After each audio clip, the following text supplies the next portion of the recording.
So you're getting ready to list your home and you want to know, what do I do to make it more appealing? Well, other than staging it and making it look nice, there are some other things that you can do to get it ready for market. Some people have a ton of money where they can just, renovate a bathroom, renovate a kitchen, and then they can net enough money to make sense of it. And some people don't. So let's say that you're just wanting to sell your house. You see something else that you want right now. You want to take advantage of all of the beautiful interest rates and stuff right now. So say that you want to do that, but you're thinking, hey, Margot, I really want my house to look nice, spruce it up a little bit, but I do not have $40,000 to completely change the kitchens and the bathrooms. What I most often tell people is, if you have carpet and it's not in the budget to get new carpet, just get a carpet cleaner. So hire somebody to come in and clean the carpets. Hire somebody to come in before and clean the house just so it looks all nice and spick and span. If you do have it in the budget, hire a painter and paint everything neutral. People like bold colors, but they like their own bold colors. They might not like your orange kitchen. I might like it, but they might not. So that takes out a whole pool of buyers, which is kind of crazy because it's an easy fix. But when we walk into a home, we want to fall in love with that home and we want to see ourselves in that home. And if it doesn't fit our grays or our grays or beiges or whatever we like, that takes out a lot of people out of the buying pool. So if you can, hire a painter. If you can't, get working. It's COVID season now. And if you're watching this in the future, you can do this. Right now, I wouldn't recommend it, but I've heard of people having painting parties. They invite friends over, they have wine, and they paint their house. Do not do it during COVID season. Do not say I told you to do it during COVID season. Practice social distancing, and don't blame me for that. But it's a good idea in a couple years or so. Another thing that you can do that I tell all of my clients, now that I've realized that that's something that comes up on a lot of inspections, go through your bathrooms and your kitchens and check your faucets. If they are, or your shower heads, things like that, if they are loose at all, go ahead and tighten them. And do that beforehand so that somebody doesn't come in and ask for a repair and then say, you need to bring a licensed plumber in. Because 9 times out of 10, it just got loose over the years, and you can just tighten that up real quick with a handyman.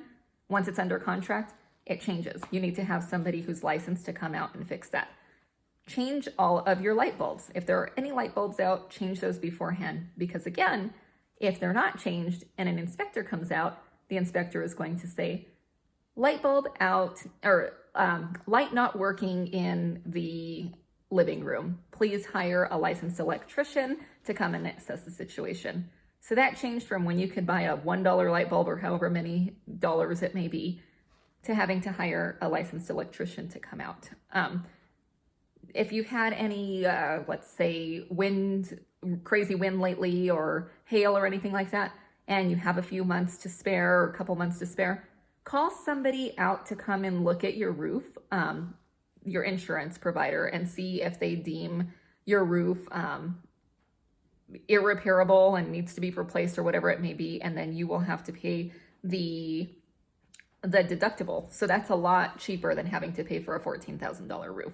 That's something that will be called out. If you need a roof replaced, it's going to be called out, and it could delay closing, just because it takes a while to do an insurance claim, get somebody out there and figure all that stuff out. And again, right now, 2021, January, when I'm filming this video, COVID has everybody backed up, and we really don't want to mess with that.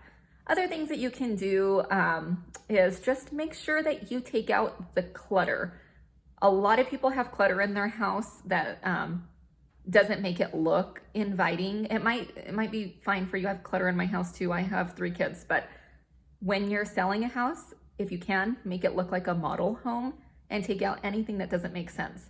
And a quick tip for that, because I've moved several times and I've moved from state to state, is if you do have things that you need to use all the time, but they do clutter up the house a little bit, say maybe a printer or computer paper, whatever it may be, get some bins and put it in those, and then make sure that whenever you're using it, you can use it, but have some bins ready, have them in your car. throw everything in those bins, take them in your car when people are seeing the house, and then come back and put them back. I did that with toys for the kids whenever I've moved, where we pack most of them in storage. If you don't have money for a storage unit, just use your garage or your closets. But anyways, what we would do is we would keep out the important toys, or we would keep the important toys in bins, throw them in my car, and then some, other office items that I had, throw them in my car, and then I'd take off, and then I'd just bring the bins back once the showings were done. So those are some quick, easy ways. When you're thinking of staging, you also want to depersonalize your house. And while I may think you have the most beautiful face in the world, not everybody wants to see your beautiful face in your house. And I know that sounds harsh, but again, when you're walking into a house, you want to envision yourself there and whoever you may be living with, if you have anybody that you're living with. You don't want to walk into a house and see somebody else's memories. I mean, some people do, and it's sentimental, but that's not what we're going for there. If you have frames that you don't want to take down, instead of having the pictures that you have of your friends or whoever it may be on your wall, go ahead and print out something that is New Mexico centric if you are buying in New Mexico. Selling in New Mexico. If you are selling in another state and you came across this, do something that's Colorado or Texas or California centric. For instance, New Mexico is known for sandias, for chili, for cocopelis, things like that. Just print it. Go print it on your printer. Go to Kinko's. Do something like that, and make sure that it's the right size paper, 8x10 or whatever it may be, and make your house look native to the land. If it's Texas, they're known for blue bonnets, like the farmhouse look, the Texas flag.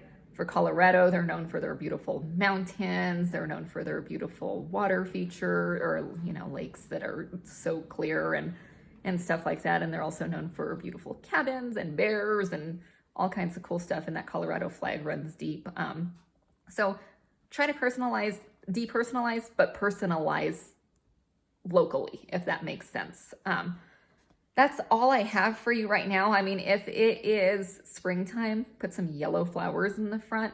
Those are your easy ways to do it. If you do have money to rip up carpeting, go with a wood look tile or go with a luxury vinyl plank. That's really going to add, I won't say it will add the most value to your house, but what it's going to do is, if you have the same model home and then there's another person who has the same model home, and they're priced, about $10,000 difference or so, and you have luxury vinyl plank flooring or you have tile flooring and the other person has carpet, a lot of times people are going to go for that house, even though it might be a little bit more expensive.